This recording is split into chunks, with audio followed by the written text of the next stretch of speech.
Carta de Paulo aos Romanos, capítulo 1.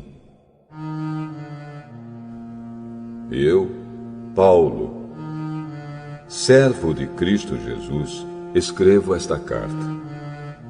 Deus me chamou e me separou para ser seu apóstolo, a fim de que eu anuncie a boa notícia do Evangelho de Deus. Há muito tempo essa boa notícia foi prometida por Deus, por meio dos seus profetas, e escrita nas Escrituras Sagradas. Ela fala a respeito do Filho de Deus, o nosso Senhor Jesus Cristo, o qual, como ser humano, foi descendente do rei Davi. E, quanto à sua santidade divina, a sua ressurreição provou, com grande poder, que ele é o Filho de Deus. Por meio de Cristo, Deus me deu a honra de ser apóstolo no serviço de Cristo para levar pessoas de todas as nações a crerem em Cristo e a serem obedientes a Ele. Entre essas pessoas estão vocês que moram em Roma, a quem Deus tem chamado para pertencerem a Jesus Cristo. Por isso, eu escrevo a todos vocês que estão em Roma, todos vocês a quem Deus ama e a quem tem chamado para serem o seu próprio povo. Que a graça e a paz de Deus, o nosso Pai, e do Senhor Jesus Cristo estejam com vocês.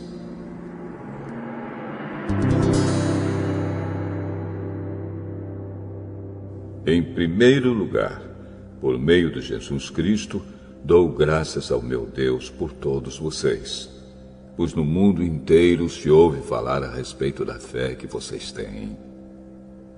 Eu sirvo a Deus com todo o meu coração, anunciando a boa notícia a respeito do seu Filho. Deus é testemunha de que digo a verdade. Ele sabe que eu sempre lembro de vocês e oro por vocês. E peço a Deus que, se for da sua vontade, Ele faça com que agora eu possa ir visitá-los.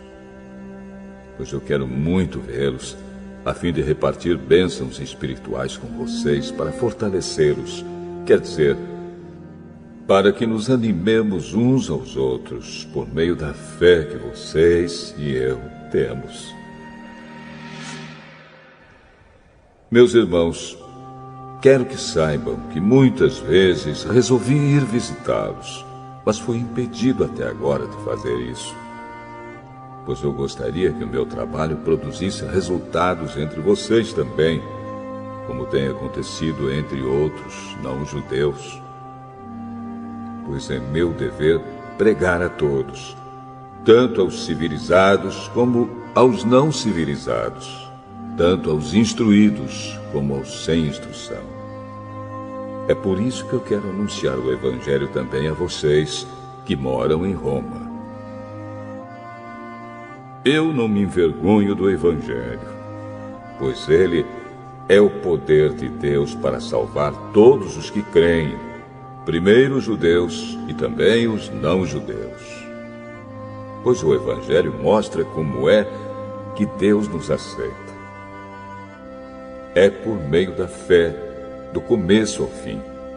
Como dizem as Escrituras Sagradas, viverá aquele que, por meio da fé, é aceito por Deus.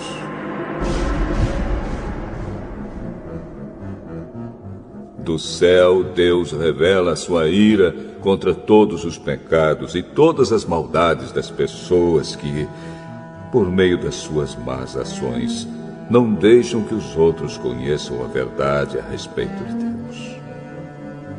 Deus castiga essas pessoas porque o que se pode conhecer a respeito de Deus está bem claro para elas, pois foi o próprio Deus que lhes mostrou isso. Desde que Deus criou o mundo, as suas qualidades invisíveis, isto é, o seu poder eterno e a sua natureza divina, têm sido vistas claramente. Os seres humanos podem ver tudo isso nas coisas que Deus tem feito. E, portanto, Eles não têm desculpa nenhuma. Eles sabem quem Deus é, mas não lhe dão a glória que ele merece e não lhe são agradecidos. Pelo contrário, os seus pensamentos se tornaram tolos e a sua mente vazia está coberta de escuridão. Eles dizem que são sábios, mas são tolos. Em vez de adorarem ao Deus imortal, adoram ídolos que se parecem com seres humanos, ou com pássaros, ou com animais de 4 patas, ou com animais que se arrastam pelo chão. Por isso Deus entregou os seres humanos aos desejos do coração deles, para fazerem coisas sujas e para terem relações vergonhosas uns com os outros. Eles trocam a verdade sobre Deus pela mentira e adoram e servem as coisas que Deus criou, em vez de adorarem e servirem o próprio Criador, que deve ser louvado para sempre. Amém. Por causa das coisas que essas pessoas fazem, Deus as entregou a paixões vergonhosas. Pois até as mulheres trocam as relações naturais pelas que são contra a natureza. E também os homens deixam as relações naturais com as mulheres e se queimam de paixão uns pelos outros. Homens têm relações vergonhosas uns com os outros e por isso recebem em si mesmos o castigo que merecem por causa dos seus erros. E, como não querem saber do verdadeiro conhecimento a respeito de Deus, ele entregou os seres humanos aos seus maus pensamentos, de modo que eles fazem o que não devem. Estão cheios de todo tipo de perversidade, maldade, ganância, vícios, ciúmes, crimes de morte, brigas, mentiras e malícia. Caluniam e falam mal uns dos outros. Têm ódio de Deus e são atrevidos, orgulhosos e vaidosos. Inventam maneiras de fazer o mal. Desobedecem aos pais, são imorais, não cumprem a palavra, não têm amor por ninguém e não têm pena dos outros. Eles sabem que o mandamento de Deus diz que aqueles que fazem essas coisas merecem a morte. Mas mesmo assim continuam a fazê-las e, pior ainda, aprovam os que fazem as mesmas coisas que eles fazem.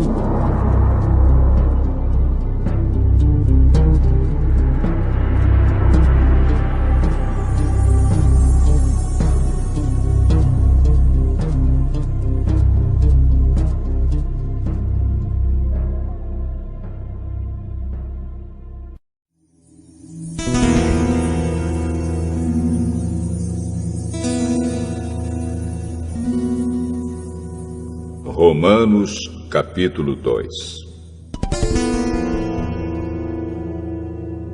Meu amigo, não importa quem você seja, você não tem desculpa quando julga os outros. Pois, quando você julga os outros, mas faz as mesmas coisas que eles fazem, você está condenando a você mesmo. Nós sabemos que Deus é justo quando condena os que fazem essas coisas. Mas você, que faz as mesmas coisas que condena nos outros, será que você pensa que escapará do julgamento de Deus?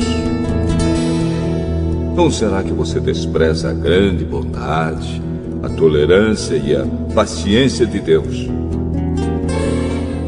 Você sabe muito bem que Ele é bom e que quer fazer com que você mude de vida. Mas o seu coração é duro e teimoso. Por isso você está aumentando ainda mais o castigo que vai sofrer no dia em que forem revelados a ira e os julgamentos justos de Deus. Pois ele recompensará cada um de acordo com o que fez. Deus dará vida eterna às pessoas que perseveram em fazer o bem e buscam a glória, a honra e a vida imortal. Mas fará cair a sua ira e o seu castigo sobre os egoístas e sobre os que rejeitam o que é justo, a fim de seguir o que é mau. Haverá sofrimentos e aflições para todos os que fazem o mal. Primeiro para os judeus e também para os não-judeus. Mas Deus dará glória, honra e paz a todos os que fazem o bem, primeiro aos judeus e também aos não-judeus. Pois ele trata a todos com igualdade. Todos aqueles que pecam sem conhecer a lei de Deus se perderão sem essa lei, mas todos aqueles que pecam conhecendo a lei serão julgados por ela.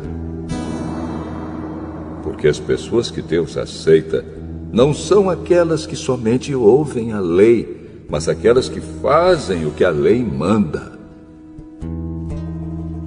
Os não-judeus não têm a lei, mas quando fazem pela sua própria vontade o que a lei manda, eles são a sua própria lei, embora não tenham a lei.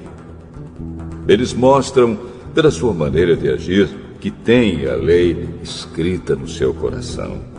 A própria consciência deles mostra que isso é verdade.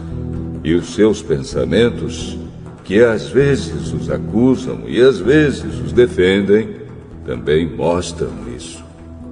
E de acordo com o evangelho que eu anuncio, assim será naquele dia em que Deus, por meio de Cristo Jesus, julgará os pensamentos secretos de todas as pessoas. O que dizer de você? Você diz que é judeu, confia na lei e se orgulha do Deus que você adora.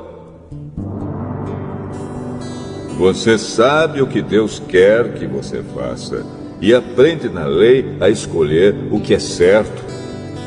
Você tem a certeza de que é guia dos cegos, luz para os que estão na escuridão, orientador dos que não têm instrução e professor dos jovens. Você está certo de que encontra na lei a apresentação completa do conhecimento e da verdade. Você que ensina os outros, por que é que não ensina a você mesmo? Se afirma que não se deve roubar, por que é que você mesmo rouba? Se você diz que não se deve cometer adultério, por que é que você mesmo comete adultério? Você odeia os ídolos, mas rouba as coisas dos templos. Você se orgulha de ter a lei de Deus, mas você é uma vergonha para Deus porque desobedece à sua lei. Pois as Escrituras Sagradas dizem: os não-judeus falam mal de Deus por causa de vocês, os judeus. A circuncisão tem valor se você, que é judeu, obedecer à lei. Porém, se não obedecer, é como se você não tivesse sido circuncidado.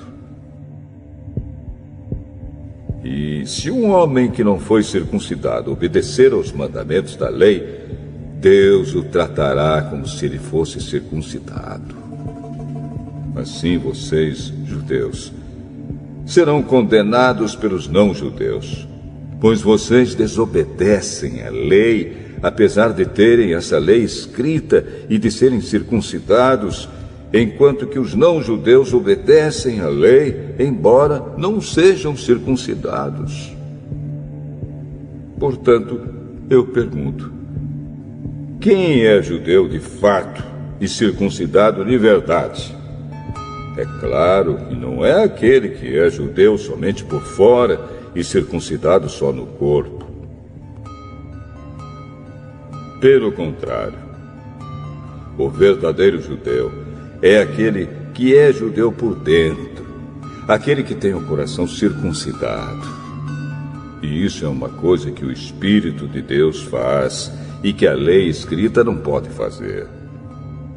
E o louvor que essa pessoa recebe não vem de seres humanos, mas vem de Deus.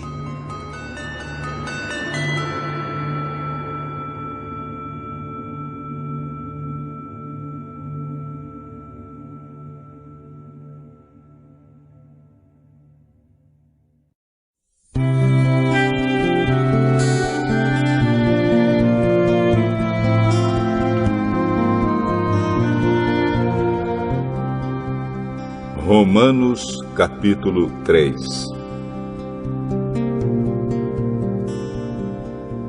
Então, qual é a vantagem de ser judeu? Será que ser circuncidado tem algum valor? Tem sim, e de muitas maneiras. E a primeira vantagem é que Deus entregou a sua mensagem aos cuidados dos judeus. Mas, se alguns não foram fiéis, será que por isso Deus vai ser infiel? De modo nenhum. Que Deus continue a ser verdadeiro, mesmo que todas as pessoas sejam mentirosas, como dizem as Escrituras Sagradas a respeito dele. Que fique provado que tu tens razão quando falas e que sejas vencedor quando fores julgado. Mas se as injustiças que cometemos servem para mostrar que Deus age com justiça, o que é que podemos dizer? Que Deus é injusto quando nos castiga? Eu falo aqui como as pessoas costumam falar. É claro que não.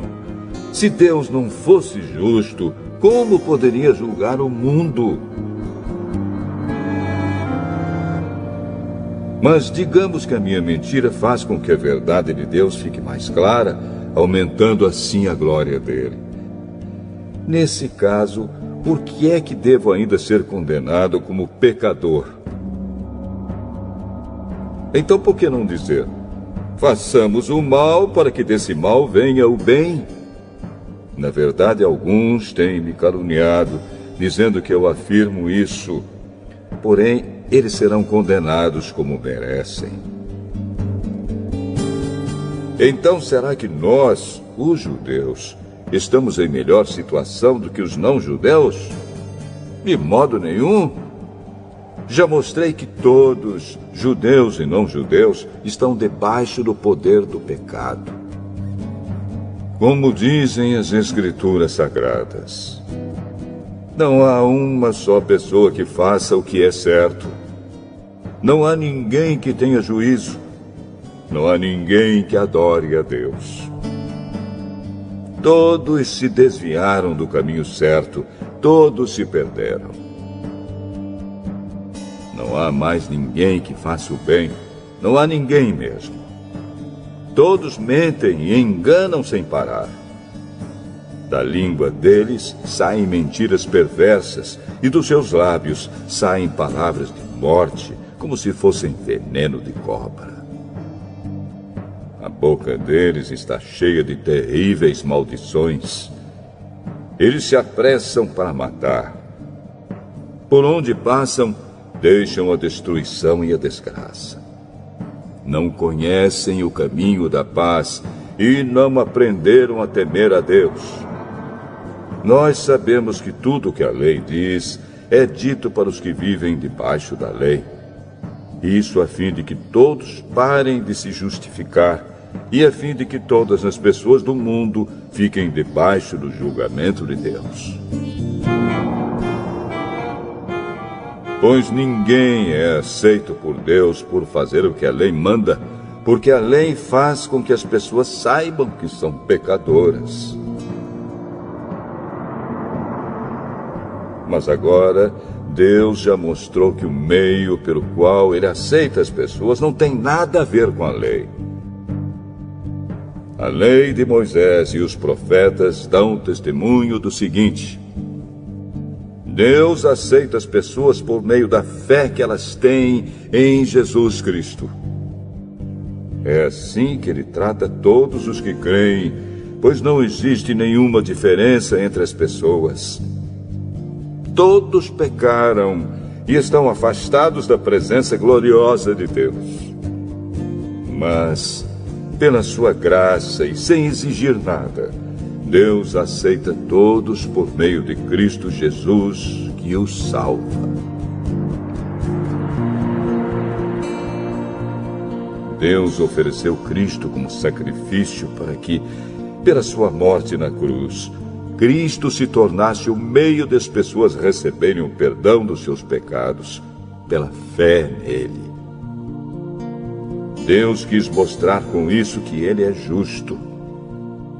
No passado, ele foi paciente e não castigou as pessoas por causa dos seus pecados. Mas agora, pelo sacrifício de Cristo, Deus mostra que é justo. Assim, ele é justo e aceita os que creem em Jesus. Será que temos motivo para ficarmos orgulhosos? De modo nenhum. E por que não? Será que é porque obedecemos à lei? Não, não é. É porque cremos em Cristo. Assim percebemos que a pessoa é aceita por Deus pela fé e não por fazer o que a lei manda. Ou será que Deus é somente Deus dos judeus? Será que não é também Deus dos não-judeus? Claro que é. Deus é um só e aceitará os judeus na base da sua fé e também aceitará os não-judeus por meio da fé que eles têm. Será que isso quer dizer que, por causa da fé, nós tratamos a lei como se ela não valesse nada? Não, de modo nenhum. Pelo contrário, afirmamos que a lei tem valor.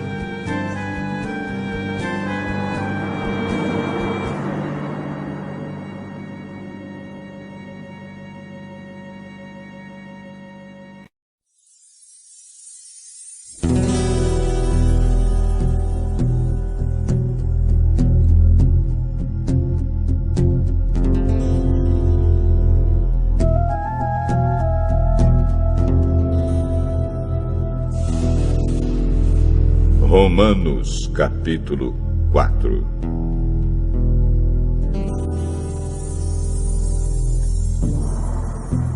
Então, o que é que podemos dizer de Abraão, o antepassado de nossa raça? O que foi que ele conseguiu? Se foi por causa das coisas que ele fez que Deus o aceitou, então ele teria motivo para se orgulhar, mas não para se orgulhar diante de Deus. Pois o que é que as Escrituras Sagradas dizem? Elas dizem: Abraão creu em Deus, e por isso Deus o aceitou. O salário que o trabalhador recebe não é um presente, mas é o pagamento a que ele tem direito por causa do trabalho que fez. Porém, a pessoa que não põe a sua esperança nas coisas que faz, mas simplesmente crê em Deus, é a fé dessa pessoa que faz com que ela seja aceita por Deus, o Deus que trata o culpado como se ele fosse inocente. E isso foi o que Davi queria dizer quando falou da felicidade daqueles que Deus aceita, sem levar em conta o que eles fazem.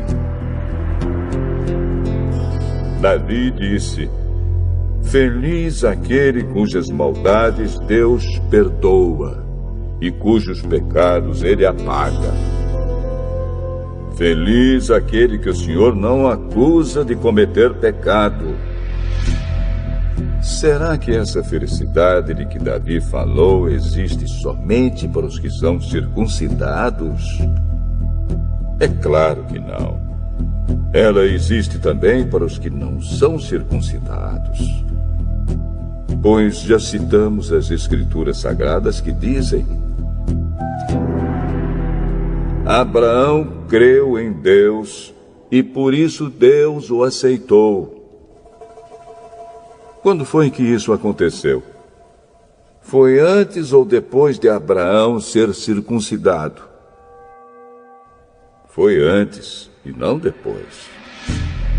Ele foi circuncidado mais tarde. E a sua circuncisão foi um sinal para provar que Deus aceitou Abraão porque ele tinha fé. E isso aconteceu quando ele ainda não havia sido circuncidado. Assim, Abraão é o pai espiritual de todos os que creem em Deus e são aceitos por ele, mesmo que não sejam circuncidados. Ele é também o pai dos que são circuncidados. Não apenas porque são circuncidados, mas porque vivem a mesma vida de fé que Abraão, o nosso pai, viveu antes de ter sido circuncidado. Deus prometeu a Abraão e aos seus descendentes que o mundo ia pertencer a eles. Essa promessa foi feita não porque Abraão tinha obedecido à lei, mas porque ele havia crido em Deus e havia sido aceito por ele. Pois, se aqueles que obedecem à lei vão receber o que Deus prometeu, então a fé é inútil e a promessa de Deus não tem valor. Pois a lei traz o castigo de Deus. Mas, onde não existe lei, também não existe desobediência à lei. Portanto, a promessa de Deus depende da fé, a fim de que a promessa seja garantida como presente de Deus a todos os descendentes de Abraão. Ela não é somente para os que obedecem à lei, mas também para os que creem em Deus, como Abraão creu, pois ele é o pai espiritual de todos nós. Como dizem as Escrituras Sagradas: Eu fiz de você o pai de muitas nações. Assim a promessa depende de Deus, em quem Abraão creu, o Deus que ressuscita os mortos e faz com que exista o que não existia. Abraão teve fé e esperança, mesmo quando não havia motivo para ter esperança, e por isso ele se tornou o pai de muitas nações. Como dizem as Escrituras, os seus descendentes serão muitos. Abraão tinha quase 100 anos. Mas, mesmo quando ele pensou a respeito do seu corpo, que já estava como morto, ou quando lembrou que Sara não podia ter filhos, a sua fé não enfraqueceu.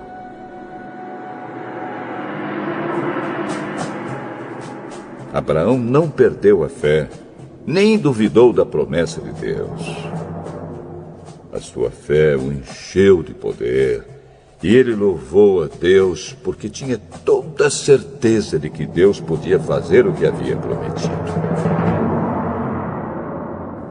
Por isso, Abraão, por meio da fé, foi aceito por Deus. As palavras "foi aceito" não falam somente dele. Falam também de nós, que seremos aceitos. Nós, os que cremos em Deus, o qual ressuscitou Jesus, o nosso Senhor.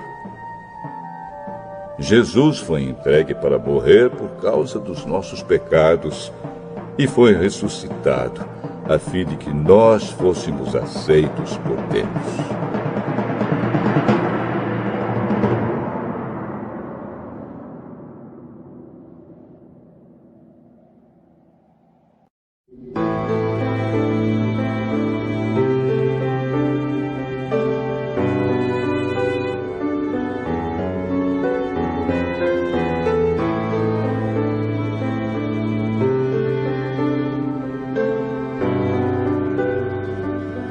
Romanos, capítulo 5.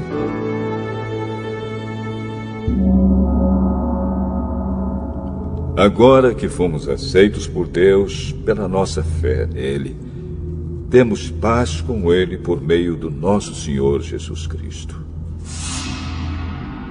Foi Cristo quem nos deu, por meio da nossa fé, esta vida na graça de Deus. E agora continuamos firmes nessa graça e nos alegramos na esperança de participar da glória de Deus. E também nos alegramos nos sofrimentos, pois sabemos que os sofrimentos produzem a paciência. A paciência traz a aprovação de Deus e essa aprovação cria a esperança.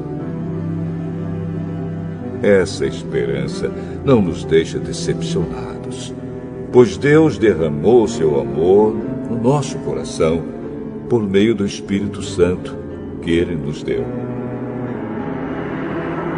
De fato, quando não tínhamos força espiritual, Cristo morreu pelos maus no tempo escolhido por Deus.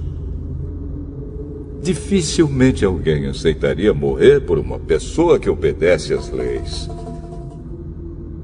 Pode ser que alguém tenha coragem para morrer por uma pessoa boa. Mas Deus nos mostrou quanto nos ama. Cristo morreu por nós quando ainda vivíamos no pecado. E agora que fomos aceitos por Deus por meio da morte de Cristo na cruz, é mais certo ainda que ficaremos livres, por meio dele, do castigo de Deus. Nós éramos inimigos de Deus, mas ele nos tornou seus amigos por meio da morte do seu Filho. E agora que somos amigos de Deus, é mais certo ainda que seremos salvos pela vida de Cristo.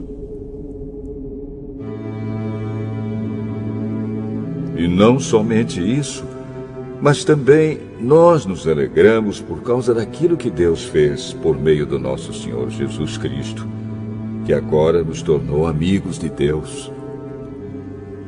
O pecado entrou no mundo por meio de um só homem, e o seu pecado trouxe consigo a morte. Como resultado, a morte se espalhou por toda a raça humana, porque todos pecaram. Antes da lei ser dada, já existia o pecado no mundo. Porém, quando não existe lei, Deus não leva em conta o pecado. Mas, desde o tempo de Adão até Moisés, a morte dominou todos os seres humanos, mesmo os que não pecaram como Adão, quando ele desobedeceu à ordem de Deus. Adão era a figura daquele que havia de vir. Mas existe uma diferença entre o pecado de Adão e o presente que Deus nos dá. De fato, muitos morreram por causa do pecado de um só homem, mas a graça de Deus é muito maior. E Ele dá a salvação gratuitamente a muitos, por meio da graça de um só homem, que é Jesus Cristo. E existe uma diferença entre aquilo que Deus dá e o pecado de um só homem. Porque, no caso do pecado, a condenação veio por causa de um só pecado. Porém, no caso da salvação, Deus perdoa os que têm cometido muitos pecados, embora não mereçam esse perdão. É verdade que, por causa de um só homem e por meio do seu pecado, a morte começou a dominar a raça humana. Mas o resultado do que foi feito por um só homem, Jesus Cristo, é muito maior. E todos aqueles que Deus aceita e que recebem como presente a sua imensa graça, reinarão na nova vida por meio de Cristo. Portanto, assim como um só pecado condenou todos os seres humanos, assim também um só ato de salvação liberta todos e lhes dá a vida.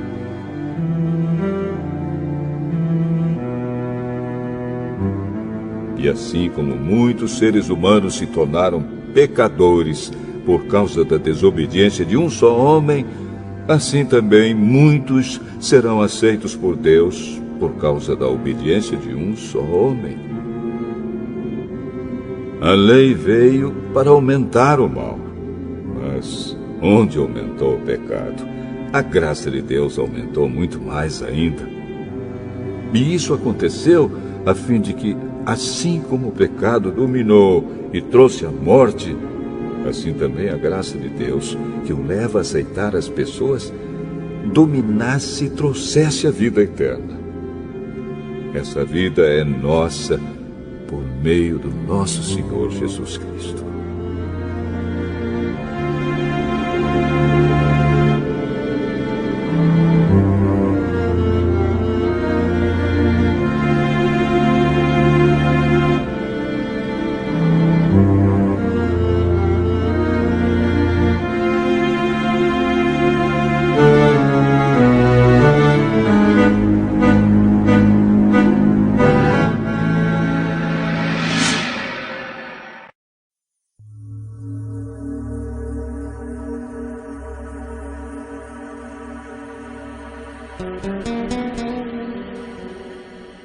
Romanos capítulo 6.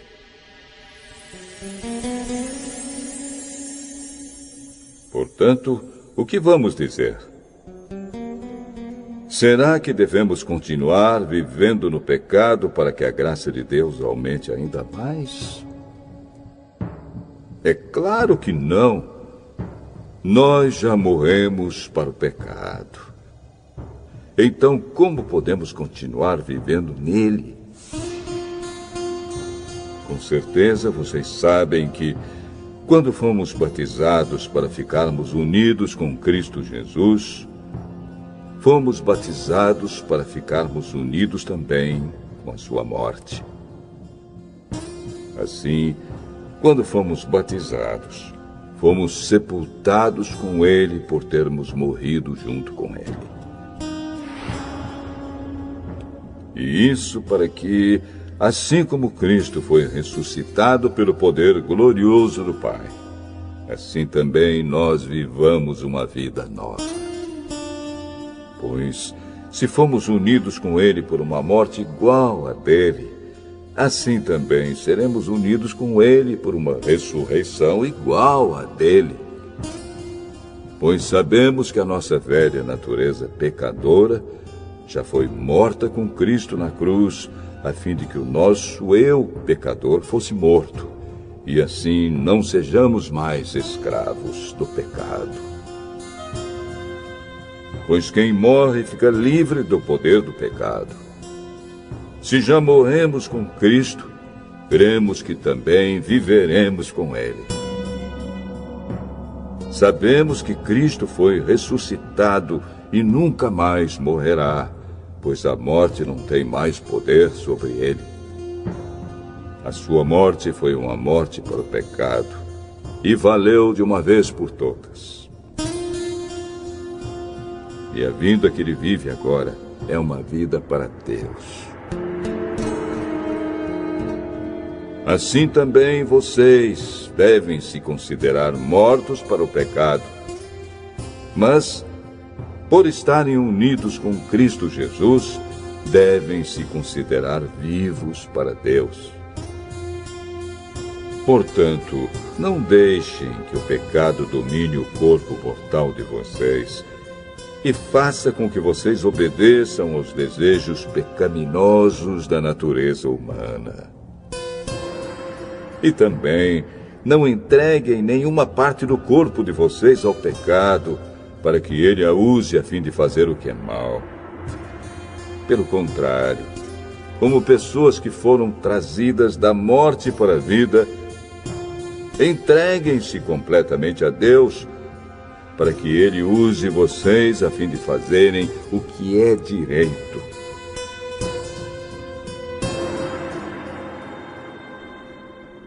O pecado não dominará vocês, pois vocês não são mais controlados pela lei, mas pela graça de Deus. O que é que isso quer dizer? Vamos continuar pecando porque não somos mais controlados pela lei, mas pela graça de Deus? É claro que não. Pois vocês sabem muito bem que, quando se entregam a alguma pessoa para serem escravos dela, são de fato escravos dessa pessoa a quem vocês obedecem. Assim sendo, vocês podem obedecer ao pecado que produz a morte, ou podem obedecer a Deus e ser aceitos por Ele. Mas damos graças a Deus porque vocês, que antes eram escravos do pecado, agora já obedecem de todo o coração às verdades que estão nos ensinamentos que receberam. Vocês foram libertados do pecado e se tornaram escravos de Deus para fazer o que é direito. Falo com palavras bem simples, porque vocês ainda são fracos. No passado, vocês se entregaram inteiramente como escravos da imoralidade e da maldade para servir o mal. Entreguem-se agora inteiramente como escravos daquilo que é direito, para viver uma vida dedicada a Deus. Quando eram escravos do pecado, vocês não faziam o que é direito. Porém, o que é que vocês receberam de bom quando faziam aquelas coisas de que agora têm vergonha?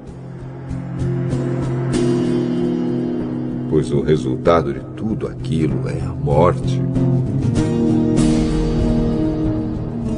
Mas agora vocês foram libertados do pecado e são escravos de Deus. Com isso, vocês ganham uma vida completamente dedicada a Ele.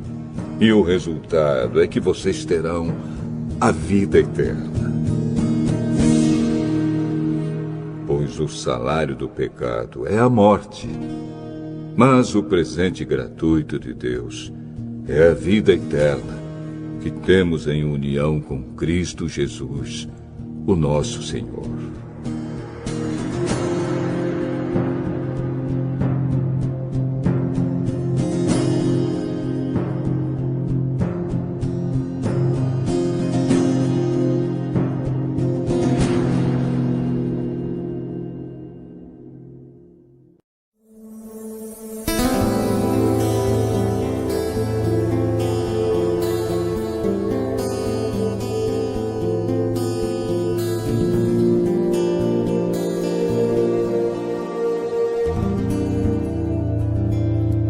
Romanos, capítulo 7. Meus irmãos, vocês todos podem compreender muito bem o que vou dizer. Vocês conhecem as leis e sabem que elas só têm poder sobre uma pessoa enquanto essa pessoa está viva. Por exemplo, a mulher casada está ligada pela lei ao marido enquanto ele estiver vivo. Mas, se ele morrer, ela estará livre da lei que a liga ao marido. De modo que, se ela viver com outro homem enquanto o marido estiver vivo, ela será chamada de adúltera. Mas, se o marido morrer, ela estará legalmente livre e não cometerá adultério se casar com outro homem. O mesmo acontece com vocês, meus irmãos. Do ponto de vista da lei, vocês também já morreram, pois são parte do corpo de Cristo. E agora pertencem a Ele, que foi ressuscitado para que nós possamos viver uma vida útil no serviço de Deus. Pois, quando vivíamos de acordo com a nossa natureza humana, os maus desejos despertados pela lei agiam em todo o nosso ser e nos levavam para a morte. Porém, agora estamos livres da lei porque já morremos para aquilo que nos mantinha prisioneiros. Por isso somos livres para servir a Deus, não da maneira antiga, obedecendo à lei escrita, mas da maneira nova, obedecendo ao Espírito de Deus. O que vamos dizer então? Que a própria lei é pecado? É claro que não. Mas foi a lei que me fez saber o que é pecado. Pois eu não saberia o que é a cobiça se a lei não tivesse dito: não cobice. Porém, o pecado se aproveitou dessa lei para despertar em mim todo tipo de cobiça. Porque, se não existe a lei, o pecado é uma coisa morta. Pois houve um tempo em que eu não conhecia a lei e estava vivo. Mas, quando fiquei conhecendo o mandamento, o pecado começou a viver. E eu morri. E o próprio mandamento que me devia trazer a vida me trouxe a morte. Porque o pecado, aproveitando a oportunidade dada pelo mandamento, me enganou. E por meio do mandamento, me matou. Assim a lei vem de Deus. E o mandamento também vem de Deus. Diz o que é certo e é bom. Então será que o que é bom me levou à morte? É claro que não. Foi o pecado que fez isso. Pois o pecado, usando o que é bom, me trouxe a morte para que ficasse bem claro aquilo que o pecado realmente é. E assim, por meio do mandamento, o pecado se mostrou mais terrível ainda. Sabemos que a lei é divina, mas eu sou humano e fraco, e fui vendido ao pecado para ser seu escravo. Eu não entendo o que faço, pois não faço o que gostaria de fazer. Pelo contrário, faço justamente aquilo que odeio. Se faço o que não quero, isso prova que reconheço que a lei diz o que é certo. E isso mostra que, de fato, já não sou eu quem faz isso, mas o pecado que vive em mim é que faz. Pois eu sei que aquilo que é bom não vive em mim, isto é, na minha natureza humana, porque, mesmo tendo dentro de mim a vontade de fazer o bem, eu não consigo fazê-lo. Pois não faço o bem que quero, mas justamente o mal que não quero fazer é que eu faço. Mas, se faço o que não quero, já não sou eu quem faz isso, mas o pecado que vive em mim é que faz. Assim eu sei que o que acontece comigo é isto. Quando quero fazer o que é bom, só consigo fazer o que é mal. Dentro de mim, eu sei que gosto da lei de Deus. Mas vejo uma lei diferente agindo naquilo que faço. Uma lei que luta contra aquela que a minha mente aprova. Ela me torna prisioneiro da lei do pecado que age no meu corpo.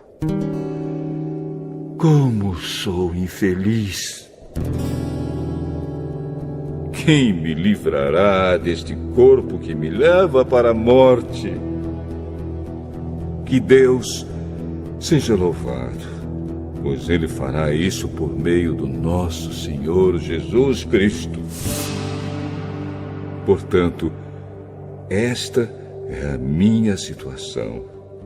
No meu pensamento, eu sirvo a lei de Deus, mas na prática, sirvo a lei do pecado.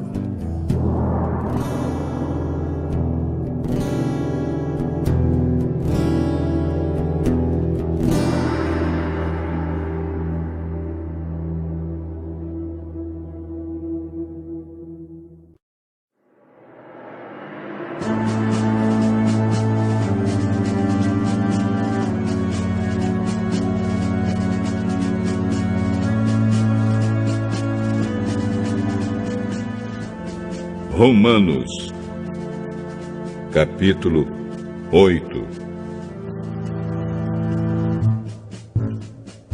Agora, já não existe nenhuma condenação para as pessoas que estão unidas com Cristo Jesus. Pois a lei do Espírito de Deus, que nos trouxe vida por estarmos unidos com Cristo Jesus, livrou você da lei do pecado e da morte. Deus fez o que a lei não pôde fazer, porque a natureza humana era fraca. Deus condenou o pecado na natureza humana, enviando o seu próprio Filho, que veio na forma da nossa natureza pecaminosa, a fim de acabar com o pecado. Deus fez isso para que as ordens justas da lei pudessem ser completamente cumpridas por nós, que vivemos de acordo com o Espírito de Deus e não de acordo com a natureza humana. Porque as pessoas que vivem de acordo com a natureza humana têm a sua mente controlada por essa mesma natureza. Mas as que vivem de acordo com o Espírito de Deus têm a sua mente controlada pelo Espírito. As pessoas que têm a mente controlada pela natureza humana acabarão morrendo espiritualmente. Mas as que têm a mente controlada pelo Espírito de Deus terão a vida eterna e a paz. Por isso, as pessoas que têm a mente controlada pela natureza humana se tornam inimigas de Deus, pois não obedecem à lei de Deus e, de fato, não podem obedecer a ela. As pessoas que vivem de acordo com a sua natureza humana não podem agradar a Deus. Vocês, porém, não vivem como manda a natureza humana, mas como o Espírito de Deus quer, se é que o Espírito de Deus vive realmente em vocês. Quem não tem o Espírito de Cristo não pertence a Ele. Mas, se Cristo vive em vocês, então, embora o corpo de vocês vá morrer por causa do pecado, o Espírito de Deus é vida para vocês, porque vocês foram aceitos por Deus.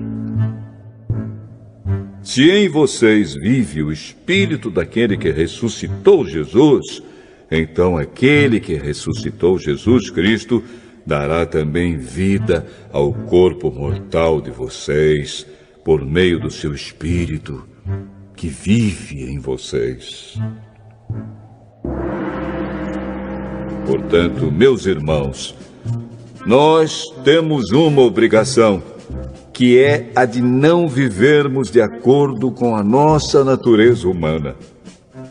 Porque, se vocês viverem de acordo com a natureza humana, vocês morrerão espiritualmente.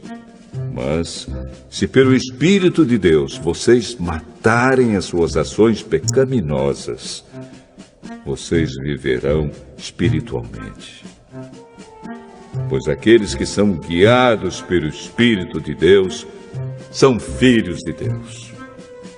Porque o Espírito que vocês receberam de Deus não torna vocês escravos e não faz com que tenham medo. Pelo contrário, o Espírito torna vocês filhos de Deus. E pelo poder do Espírito dizemos com fervor a Deus: Pai, meu Pai. O Espírito de Deus se une com o nosso espírito para afirmar que somos filhos de Deus.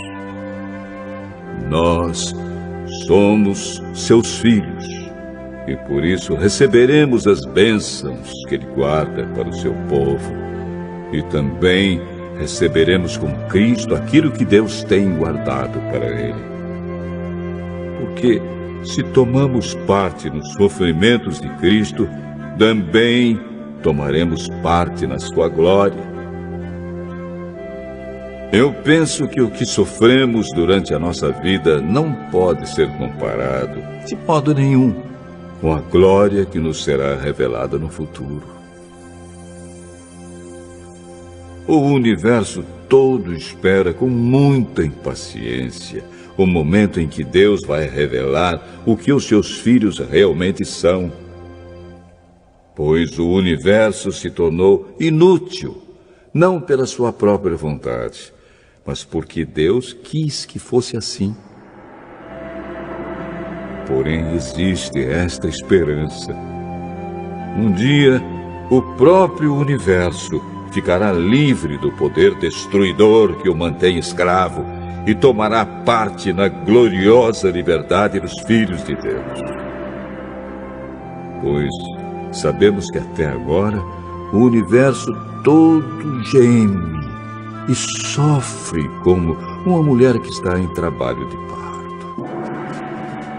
E não somente o universo, mas nós, que temos o Espírito Santo como o primeiro presente que recebemos de Deus, nós também gememos dentro de nós mesmos, enquanto esperamos que Deus faça com que sejamos seus filhos e nos liberte completamente. Pois foi por meio da esperança que fomos salvos. Mas, se já estamos vendo aquilo que esperamos, então isso não é mais uma esperança. Pois quem é que fica esperando por alguma coisa que está vendo?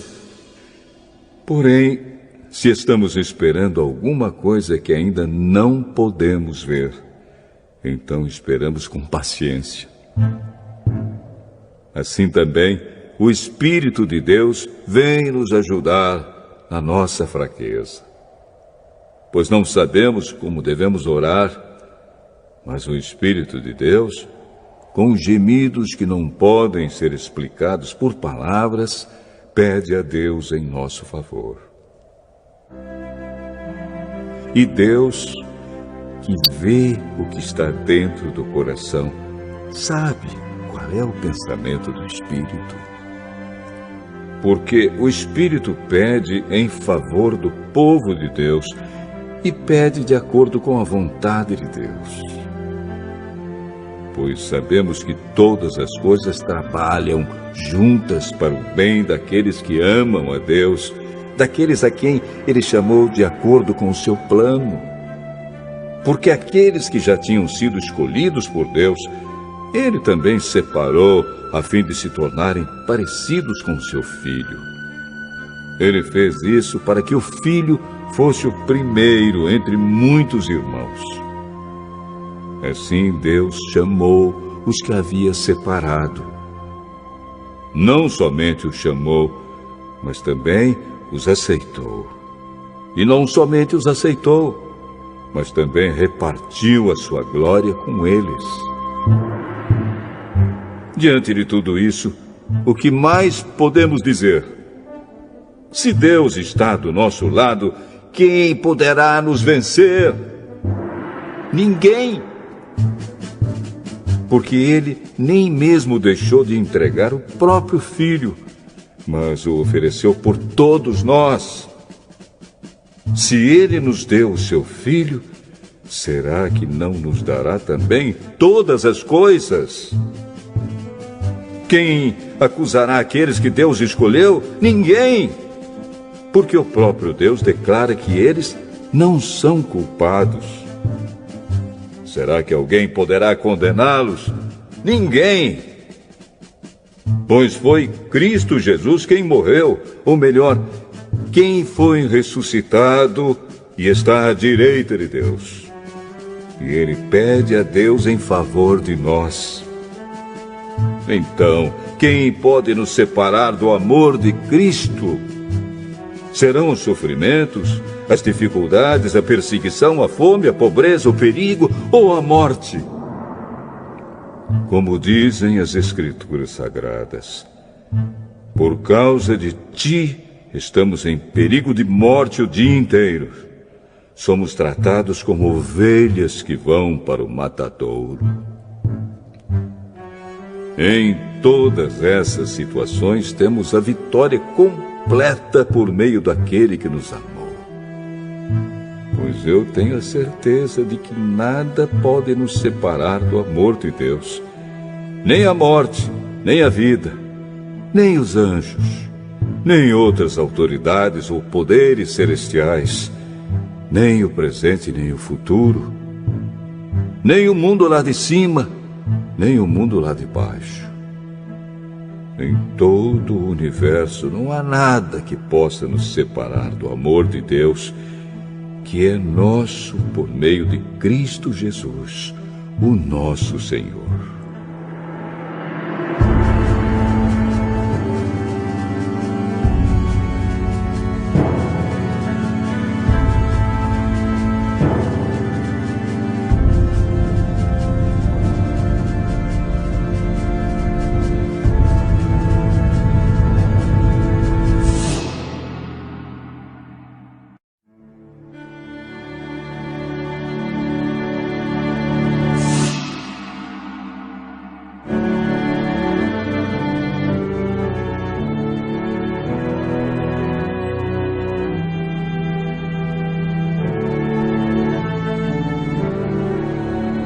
Romanos, capítulo 9.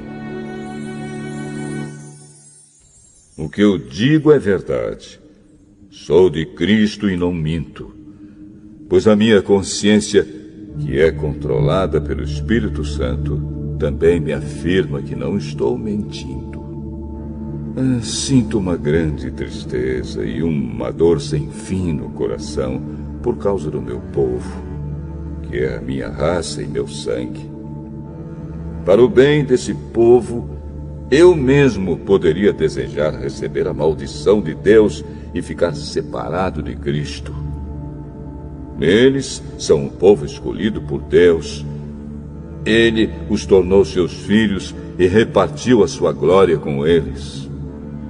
Deus fez suas alianças com eles e lhes deu a lei, a verdadeira maneira de adorar e as promessas. Eles são descendentes dos patriarcas. E como ser humano, Cristo pertence à raça deles. Que Cristo, que é o Deus que governa todos, seja louvado para sempre. Amém. Eu não estou dizendo que a promessa de Deus tenha falhado. De fato, nem todos os israelitas fazem parte do povo de Deus. Nem todos os descendentes de Abraão são filhos de Deus. Pois Deus disse a Abraão: por meio de Isaque é que você terá os descendentes que eu lhe prometi. Isso quer dizer que os que são considerados como os verdadeiros descendentes de Abraão são aqueles que nasceram como resultado da promessa de Deus, e não os que nasceram de modo natural. Pois, quando fez a promessa, Deus disse a Abraão o seguinte: no tempo certo eu voltarei, e Sara, sua mulher, terá um filho. E mais ainda, os 2 filhos de Rebeca tinham o mesmo pai, o nosso antepassado Isaque. Mas, para que a escolha de um deles fosse completamente de acordo com o plano de Deus, o próprio Deus disse a Rebeca: o mais velho será dominado pelo mais moço. Disse isso antes de eles nascerem e antes de fazerem qualquer coisa, boa ou má. Assim ficou confirmado que é de acordo com o seu plano que Deus escolhe aqueles que Ele quer chamar, sem levar em conta o que eles tenham feito. Como dizem as Escrituras Sagradas: eu escolhi Jacó, mas rejeitei Esaú. O que vamos dizer então? Que Deus é injusto? De modo nenhum. Pois Ele disse a Moisés: terei misericórdia de quem eu quiser, terei pena de quem eu desejar. Portanto, tudo isso depende não só do que as pessoas querem ou fazem, mas somente da misericórdia de Deus. Porque, como está escrito nas Escrituras Sagradas, Deus disse a Faraó: foi para isto mesmo que eu pus você como rei, para mostrar o meu poder e fazer com que o meu nome seja conhecido no mundo inteiro. Portanto, Deus tem misericórdia de quem Ele quer e endurece o coração de quem Ele quer. Algum de vocês vai me dizer: se é assim, como é que Deus pode encontrar culpa nas pessoas? Quem pode ir contra a vontade de Deus? Mas quem é você, meu amigo, para discutir com Deus? Será que um pote de barro pode perguntar a quem o fez: por que você me fez assim? Pois o homem que faz o pote tem o direito de usar o barro como quer. Do mesmo barro ele pode fazer 2 potes, um pote para uso especial e outro para uso comum. E foi isso que Deus fez. Ele quis mostrar a sua ira e tornar bem conhecido o seu poder.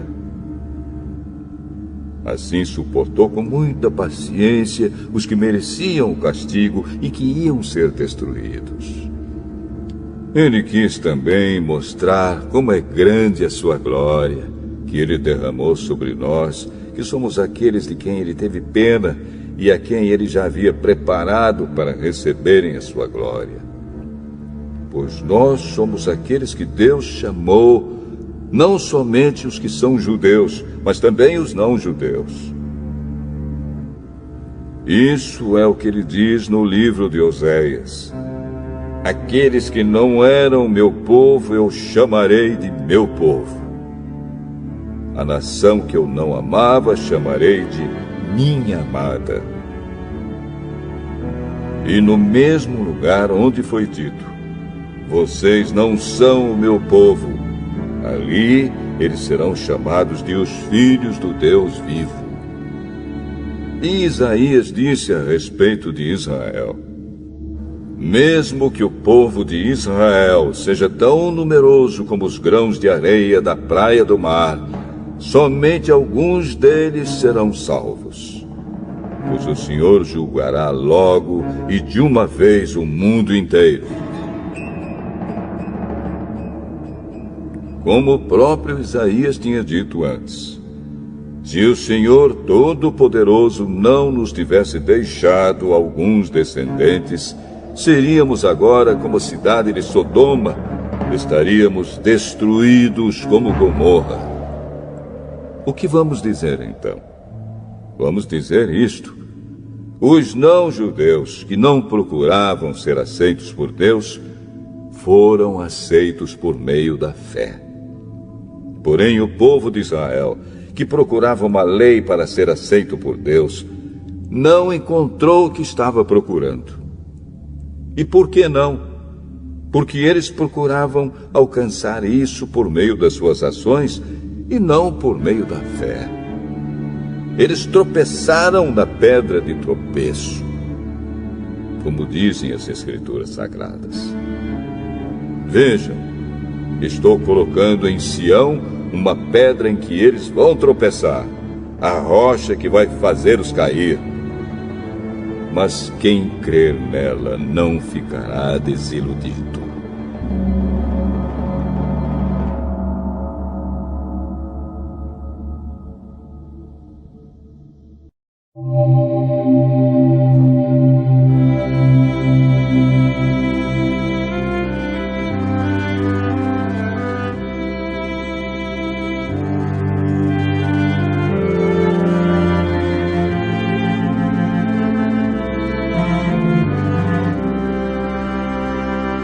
Romanos, capítulo 10. Meus irmãos, desejo de todo o coração que o meu próprio povo seja salvo. E peço a Deus em favor deles, porque eu sou testemunha de que eles são muito dedicados a Deus. Mas a dedicação deles não está baseada no verdadeiro conhecimento, pois eles não conhecem a maneira como Deus aceita as pessoas e assim têm procurado conseguir isso da sua própria maneira. Eles rejeitaram o modo de Deus aceitar as pessoas, porque com Cristo a lei chegou ao fim, e assim os que creem é que são aceitos por Deus. Pois o que Moisés escreveu a respeito de as pessoas serem aceitas por Deus pela obediência à lei foi isto: viverá aquele que fizer o que a lei manda. Porém, quanto a ser aceito por Deus por meio da fé, Moisés diz o seguinte: não fique pensando assim: quem vai subir até o céu? Isto é, para trazer Cristo do céu. Nem pergunte: quem descerá ao mundo lá de baixo? Isto é, para fazer com que Cristo suba do mundo dos mortos. O que Moisés diz é isto: a mensagem de Deus está perto de você, nos seus lábios e no seu coração. Isto é, a mensagem de fé que anunciamos. Se você disser com a sua boca: Jesus é Senhor, e no seu coração crer que Deus ressuscitou Jesus, você será salvo, porque nós cremos com o coração e somos aceitos por Deus. Falamos com a boca e assim somos salvos. Porque as Escrituras Sagradas dizem: quem crer nele não ficará desiludido. Isso vale para todos, pois não existe nenhuma diferença entre judeus e não-judeus. Deus é o mesmo Senhor de todos e abençoa generosamente todos os que pedem a sua ajuda. Como dizem as Escrituras Sagradas, todos os que pedirem a ajuda do Senhor serão salvos. Mas como é que as pessoas irão pedir se não crerem nele? E como poderão crer se não ouvirem a mensagem? E como poderão ouvir se a mensagem não for anunciada? E como é que a mensagem será anunciada se não forem enviados mensageiros? As Escrituras Sagradas dizem: como é bonito ver os mensageiros trazendo boas notícias. Mas nem todos aceitam a boa notícia do Evangelho. Foi Isaías quem disse: Senhor, quem creu na nossa mensagem? Portanto, a fé vem por ouvir a mensagem. E a mensagem vem por meio da pregação a respeito de Cristo. Mas eu pergunto: será que eles não ouviram a mensagem? É claro que ouviram. Como dizem as Escrituras, a voz deles se espalhou pelo mundo inteiro. As suas palavras alcançaram a terra toda. Eu pergunto ainda: será que o povo de Israel não soube disso? Moisés foi o primeiro a dar uma resposta.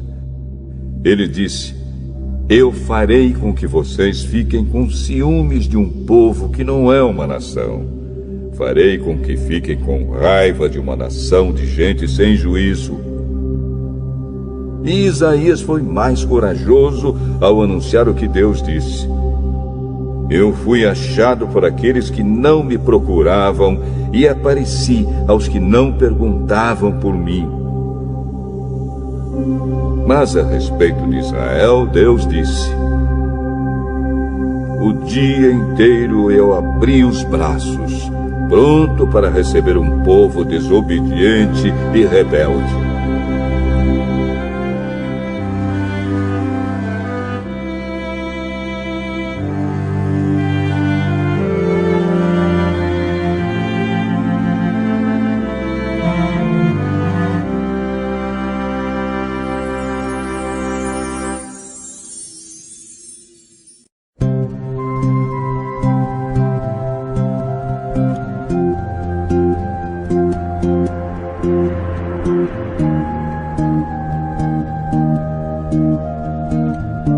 Romanos, capítulo 11. Então eu pergunto, será que Deus rejeitou o seu próprio povo? É claro que não. Eu mesmo sou israelita, descendente de Abraão e membro da tribo de Benjamim. Deus não rejeitou o seu povo, que ele havia escolhido desde o princípio. Vocês sabem muito bem o que as Escrituras Sagradas dizem naquele trecho em que Elias acusa o povo de Israel diante de Deus. Elias diz assim: Senhor, eles mataram os teus profetas e destruíram os teus altares. Eu sou o único que sobrou, e eles estão querendo me matar. O que foi que Deus disse a ele? Ele disse: Eu guardei para mim 7.000 homens que não adoraram o Deus Baal. A mesma coisa também acontece agora. Isto é, por causa da graça de Deus, ainda existe um pequeno número daqueles que ele escolheu. Essa escolha se baseia na graça de Deus e não no que eles fizeram. Porque se a escolha de Deus se baseasse no que as pessoas fazem, então a sua graça não seria a verdadeira graça. E isso quer dizer que não foi o povo de Israel que encontrou o que estava procurando. Quem encontrou foi apenas um pequeno grupo que Deus escolheu. Os outros não quiseram ouvir o chamado de Deus. Como dizem as Escrituras Sagradas, Deus endureceu o coração e a mente deles, deu-lhes olhos que não podem ver e ouvidos que não podem ouvir até o dia de hoje. E Davi disse que nas suas festas eles sejam apanhados e enganados, que eles caiam e sejam castigados. Oh Deus, faze com que eles fiquem cegos e que fiquem sempre curvados debaixo do peso das suas dificuldades. Agora eu pergunto, quando os judeus tropeçaram, será que eles caíram para nunca mais se levantarem? É claro que não. Mas, porque eles pecaram, a salvação veio para os não-judeus, para fazer com que os judeus ficassem com ciúmes deles. O pecado dos judeus trouxe grandes bênçãos para o mundo, e a sua pobreza espiritual trouxe ricas bênçãos para os não-judeus. Então, quando se completar o número de judeus que voltarão para Deus, as bênçãos serão muito maiores ainda. Agora estou falando a vocês que não são judeus. Enquanto eu for o apóstolo dos não-judeus, terei orgulho do meu trabalho. Talvez eu possa fazer com os que são da minha própria raça fiquem com ciúmes, e assim seja possível salvar alguns deles. Porque, quando os judeus foram rejeitados, o resto do mundo se tornou amigo de Deus. O que acontecerá então quando eles forem aceitos? Os que estiverem mortos receberão a vida. Pois, se o primeiro pão assado depois da colheita é dedicado a Deus, isso quer dizer que todos os outros pães também são dedicados a Ele. E se as raízes de uma árvore são oferecidas a Deus, os galhos também são dele. Alguns galhos da oliveira cultivada foram quebrados, e um galho de oliveira brava foi enxertado nela. Pois vocês, os não-judeus, são como aquela oliveira brava, e agora tomam parte na força e na riqueza espiritual dos judeus. Portanto, vocês não devem desprezar os galhos que foram quebrados. Como é que vocês podem estar orgulhosos? Vocês são somente galhos. Não são vocês que sustentam a raiz. É a raiz que sustenta vocês. Porém, vocês dirão: sim, mas os galhos foram quebrados a fim de darem lugar para nós. Isso é verdade. Mas lembrem que eles foram quebrados porque não creram. No entanto, vocês continuam na oliveira porque creem. E não tenham orgulho disso. Pelo contrário, tenham medo. Se Deus não deixou de castigar os judeus, que são como galhos naturais, vocês acham que Ele vai deixar de castigar vocês? Vejam como Deus é bom e também é duro. Ele é duro para os que caíram e bom para vocês, se continuarem sempre confiando na bondade dele.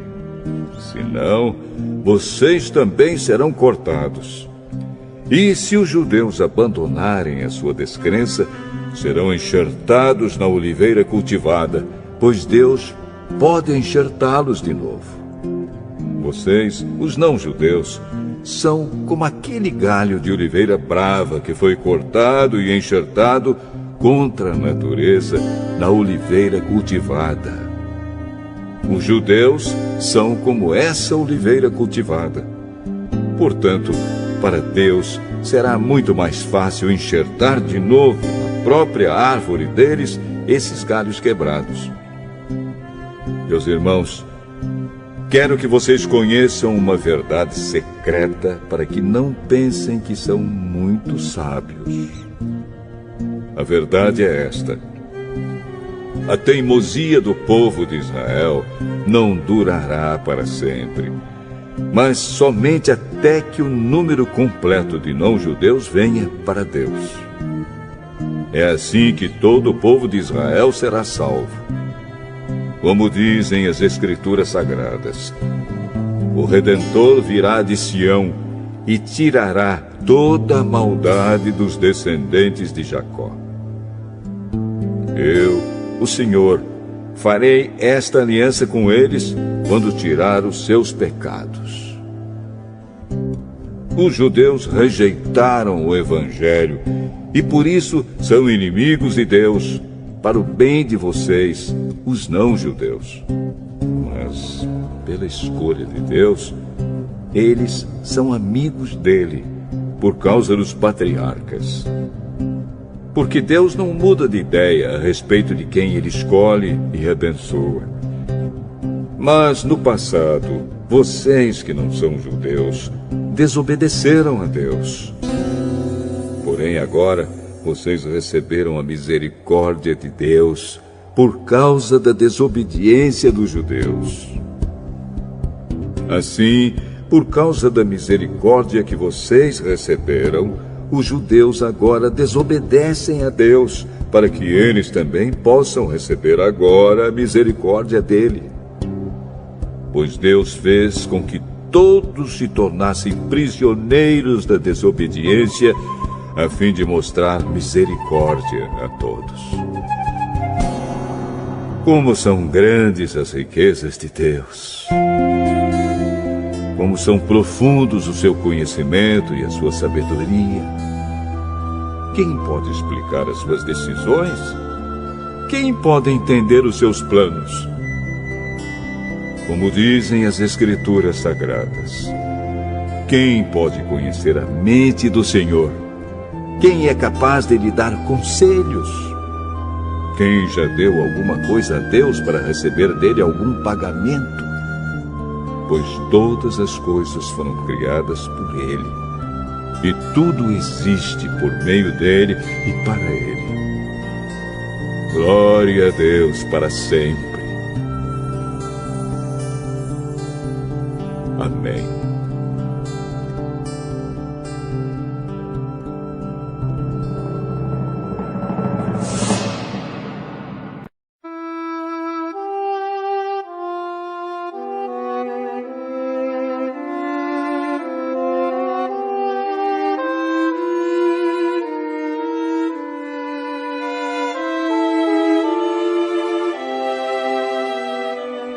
Romanos, capítulo 12.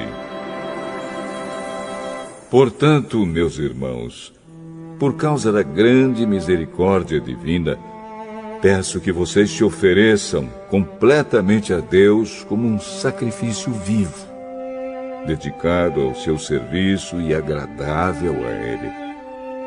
Esta é a verdadeira adoração que vocês devem oferecer a Deus. Não vivam como vivem as pessoas deste mundo, mas deixem que Deus os transforme por meio de uma completa mudança da mente de vocês.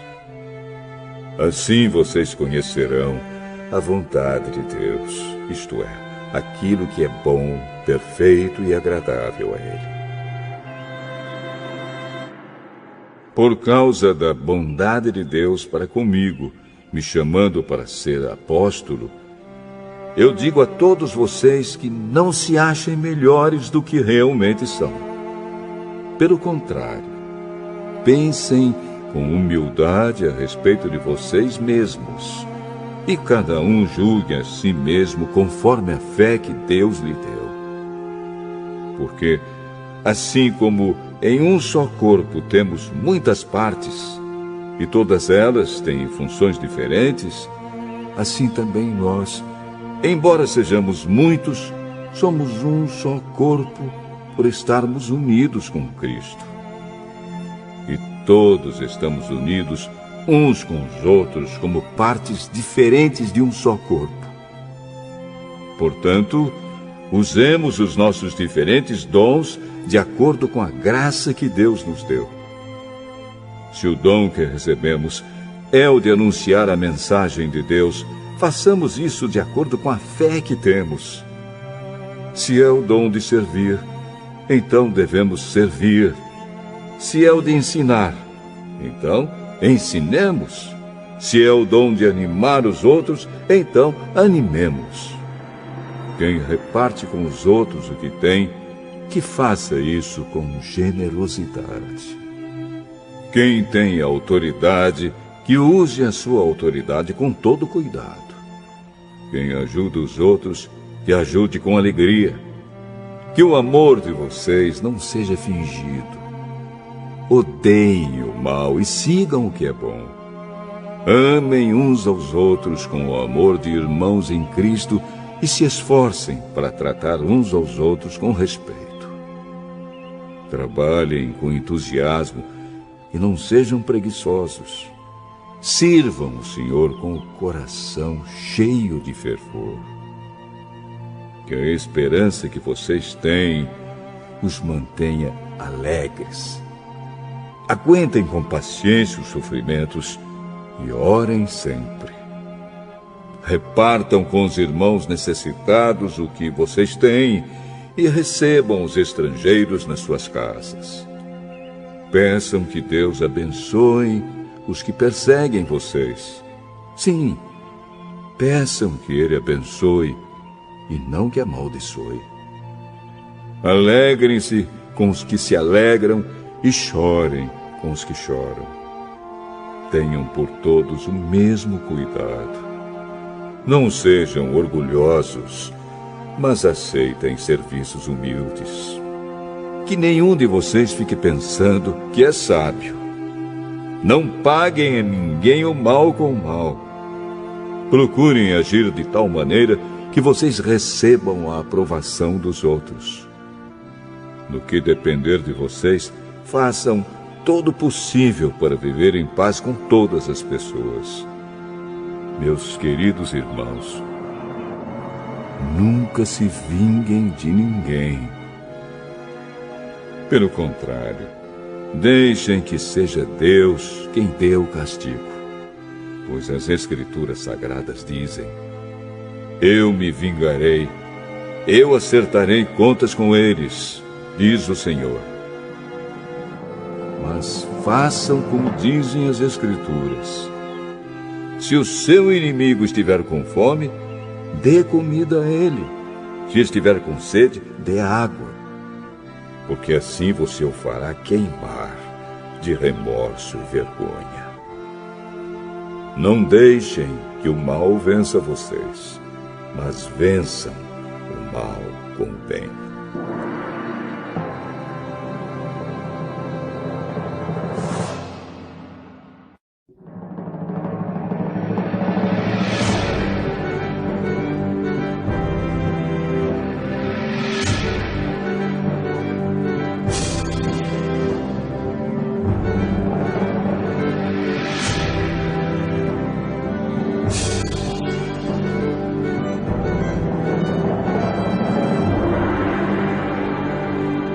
Romanos, capítulo 13.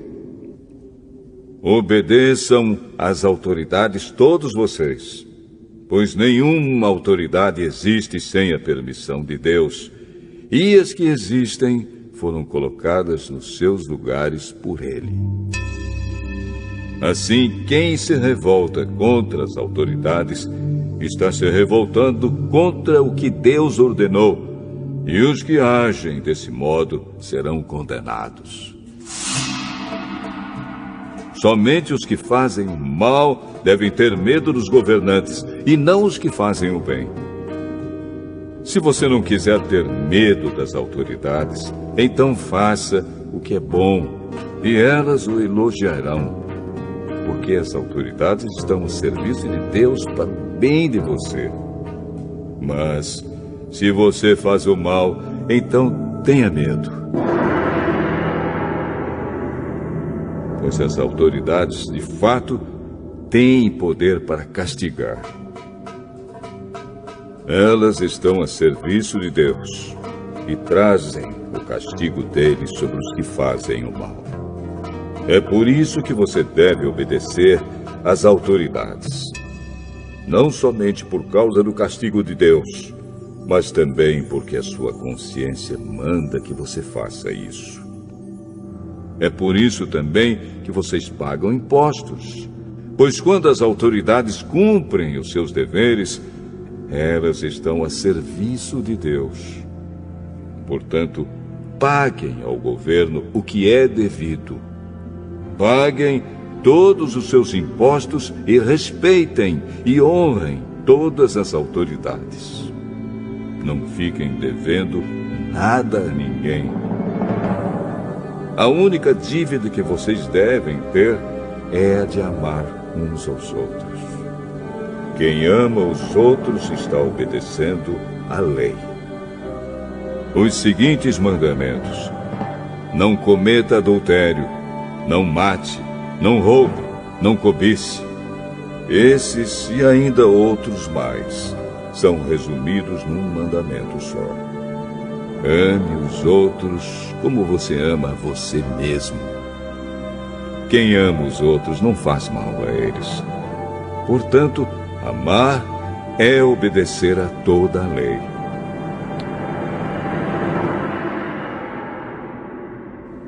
Vocês precisam fazer todas essas coisas porque sabem em que tempo nós estamos vivendo. Chegou a hora de vocês acordarem, pois o momento de sermos salvos está mais perto agora do que quando começamos a crer.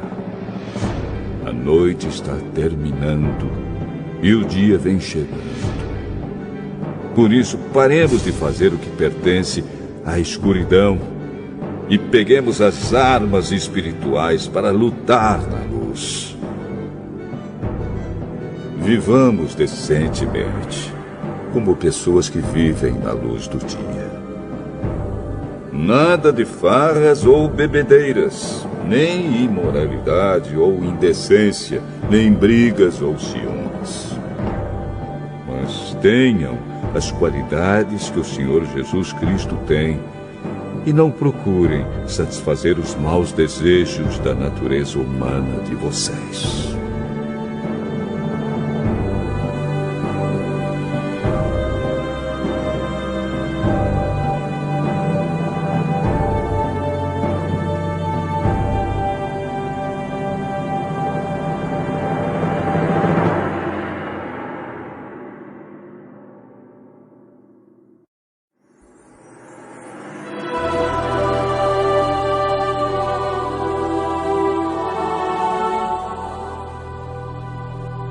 Romanos, capítulo 14. Aceitem entre vocês quem é fraco na fé, sem criticar as opiniões dessa pessoa. Por exemplo, algumas pessoas creem que podem comer de tudo, mas quem é fraco na fé come somente verduras e legumes. Quem come de tudo não deve desprezar quem não faz isso. E quem só come verduras e legumes não deve condenar quem come de tudo, pois Deus o aceitou. Quem é você para julgar o escravo de alguém? Se ele vai vencer ou fracassar, isso é da conta do dono dele. E ele vai vencer porque o Senhor pode fazê-lo vencer. Algumas pessoas pensam que certos dias são mais importantes do que outros, enquanto que outras pessoas pensam que todos os dias são iguais. Cada um deve estar bem firme nas suas opiniões. Quem dá mais valor a certo dia faz isso para honrar o Senhor. E também quem come de tudo faz isso para honrar o Senhor, pois agradece a Deus o alimento. E quem evita comer certas coisas faz isso para honrar o Senhor e dar graças a Deus. Porque nenhum de nós vive para si mesmo, e nenhum de nós morre para si mesmo. Se vivemos, é para o Senhor que vivemos. E se morremos, também é para o Senhor que morremos. Assim, tanto se vivemos como se morremos, somos do Senhor. Pois Cristo morreu e viveu de novo para ser o Senhor tanto dos mortos como dos vivos. Portanto, por que é que você, que só come verduras e legumes, condena o seu irmão? E você que come de tudo, por que despreza o seu irmão? Pois todos nós estaremos diante de Deus para sermos julgados por Ele. É isto que as Escrituras Sagradas dizem. Juro pela minha vida, diz o Senhor, que todos se ajoelharão diante de mim e todos afirmarão que eu sou Deus. Assim, cada um de nós prestará contas de si mesmo a Deus. Por isso, paremos de criticar uns aos outros. Pelo contrário, cada um de vocês resolva não fazer nada que leve o seu irmão a tropeçar ou cair em pecado. Por estar unido com o Senhor Jesus, eu estou convencido de que nada é impuro em si mesmo. Mas, se alguém pensa que alguma coisa é impura, então ela fica impura para ele. Se você faz com que um irmão fique triste por causa do que você come, então você não está agindo com amor. Não deixe que a pessoa por quem Cristo morreu se perca por causa da comida que você come. Não deem motivo para os outros falarem mal daquilo que vocês acham bom, pois o reino de Deus não é uma questão de comida ou de bebida, mas de viver corretamente, em paz e com a alegria que o Espírito Santo dá. E quem serve a Cristo dessa maneira, agrada a Deus e é aprovado por todos. Por isso, procuremos sempre as coisas que trazem a paz e que nos ajudam a fortalecer uns aos outros na fé. Por uma questão de comida, não destrua o que Deus fez. Todos os alimentos podem ser comidos, mas é errado comer alguma coisa quando isso faz com que outra pessoa caia em pecado. O que está certo é não comer carne, não beber vinho, nem fazer qualquer outra coisa que leve um irmão a cair em pecado. Mas guarde entre você mesmo e Deus o que você crê a respeito desse assunto.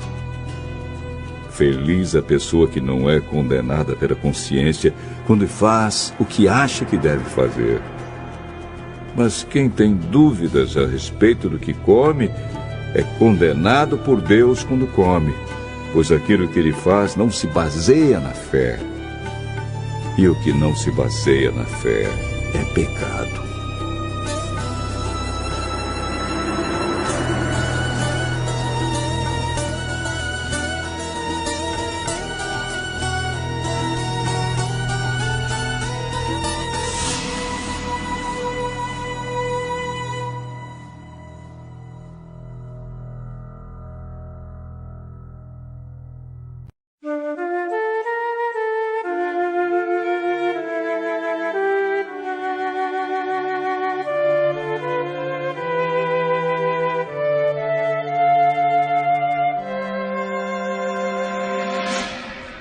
Romanos, capítulo 15.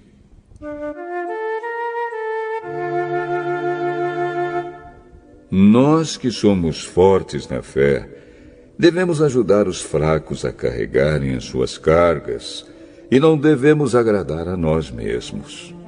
Pelo contrário, cada um de nós deve agradar o seu irmão para o bem dele, a fim de que ele cresça na fé. Pois nem o próprio Cristo procurou agradar a si mesmo. Pelo contrário, como dizem as Escrituras Sagradas, as ofensas daqueles que te insultaram caíram sobre mim. Porque tudo o que está nas Escrituras foi escrito para nos ensinar, a fim de que tenhamos esperança por meio da paciência e da coragem que as Escrituras nos dão. Que Deus, que é quem dá paciência e coragem, ajude vocês a viverem bem uns com os outros, seguindo o exemplo de Cristo Jesus. E isso para que vocês, todos juntos, como se fossem uma só pessoa, louvem ao Deus e Pai do nosso Senhor Jesus Cristo. Portanto, aceitem uns aos outros para a glória de Deus, assim como Cristo aceitou vocês. Pois eu lhes digo que Cristo se tornou servo dos judeus a fim de mostrar que Deus é fiel, para fazer com que se cumprissem as promessas feitas por Deus aos patriarcas, e para fazer com que os não-judeus louvassem a Deus pela sua bondade. Como dizem as Escrituras Sagradas, por isso eu te louvarei entre os que não são judeus e cantarei louvores a ti. Elas dizem também, vocês que não são judeus, alegrem-se com o povo escolhido de Deus.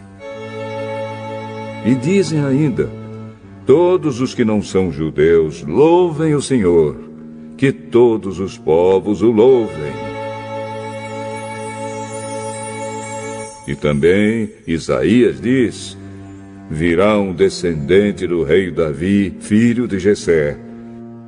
Ele aparecerá para governar os que não são judeus, e eles terão esperança nele. Que Deus, que nos dá essa esperança, encha vocês de alegria e de paz, por meio da fé que vocês têm nele, a fim de que a esperança de vocês aumente pelo poder do Espírito Santo. Meus irmãos, estou certo de que vocês estão cheios de bondade, sabem tudo o que é preciso saber e são capazes de dar conselhos uns aos outros. Porém, nesta carta, me atrevi a escrever com toda franqueza, para fazer com que vocês lembrem de coisas que já sabem. Eu escrevi assim por causa do privilégio que Deus me deu de ser servo de Cristo Jesus para trabalhar em favor dos que não são judeus. Eu sirvo como sacerdote ao anunciar o Evangelho que vem de Deus. E faço isso para que os não-judeus sejam uma oferta que Deus aceite, dedicada a Ele pelo Espírito Santo. Portanto, por estar unido com Cristo Jesus, posso me orgulhar do serviço que faço para Deus. Eu me atreverei a falar somente do que Cristo tem feito por meio de mim, a fim de levar os não-judeus a obedecerem a Deus. E isso tem sido feito por meio de palavras e de ações, pelo poder de sinais e milagres, e pelo poder do Espírito de Deus. Assim, viajando desde Jerusalém até a província da Ilíria, tenho anunciado de modo completo o Evangelho a respeito de Cristo. Para não construir sobre alicerces colocados por outros, tenho me esforçado sempre para anunciar o Evangelho nos lugares onde ainda não se falou de Cristo. Como dizem as Escrituras Sagradas, aqueles que nunca ouviram falar a respeito dele o verão, e os que não tinham ouvido falar sobre ele o entenderão. Por essa razão, muitas vezes eu quis visitá-los, mas isso não me foi possível. Porém, já que terminei o meu trabalho nessas regiões, e como há muitos anos tenho pensado em ver vocês, espero fazer isso agora. Gostaria de vê-los quando fizer a minha viagem para a Espanha. Gostaria também que vocês me ajudassem a ir até lá, depois de eu ter o prazer de estar com vocês por algum tempo. Mas agora vou a Jerusalém a serviço do povo de Deus que vive ali. Pois as igrejas das províncias da Macedônia e da Acaia resolveram dar uma oferta para ajudar as pessoas do povo de Deus em Jerusalém que estão necessitadas. Os próprios cristãos da Macedônia e da Acaia resolveram fazer isso, mas, de fato, eles têm a obrigação de ajudar aqueles necessitados. Os judeus repartiram seus bens espirituais com os que não são judeus, e por isso os não-judeus devem prestar, com seus bens materiais, esse serviço cristão aos judeus.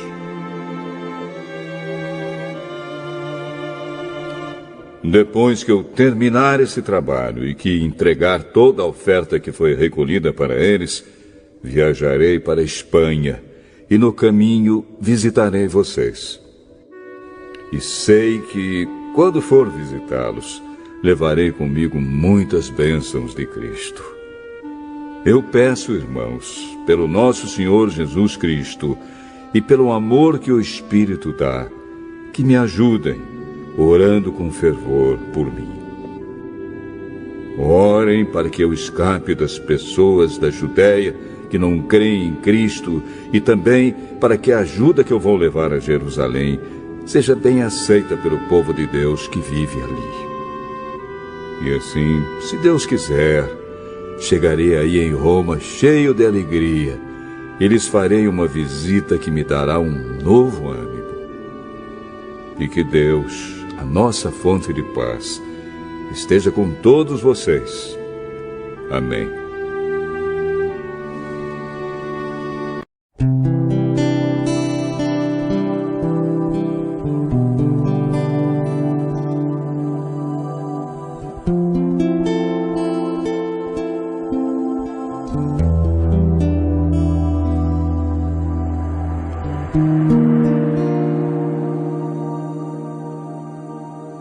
Romanos capítulo 16.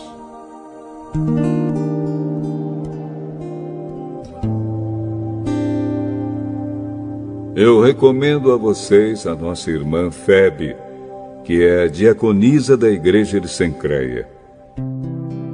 Recebam essa irmã em nome do Senhor, como deve fazer o povo de Deus.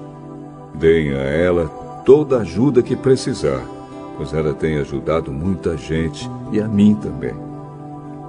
Mando saudações a Priscila e ao seu marido Áquila, meus companheiros no serviço de Cristo Jesus. Eles arriscaram a sua vida por mim. Sou muito agradecido a eles.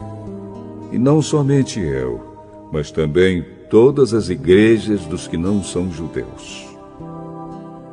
Saudações também à igreja que se reúne na casa deles. Saudações ao meu querido amigo Epêneto, que foi o primeiro a crer em Cristo na província da Ásia. Saudações a Maria, que tem trabalhado muito por vocês. Saudações a Andrônico e a irmã Júnia, meus patrícios judeus, que estiveram comigo na prisão. Eles são apóstolos bem conhecidos e se tornaram cristãos antes de mim. Saudações a Ampliato, meu querido irmão no Senhor, e também a Urbano, nosso companheiro de trabalho no serviço de Cristo, e ao meu querido amigo Estaques.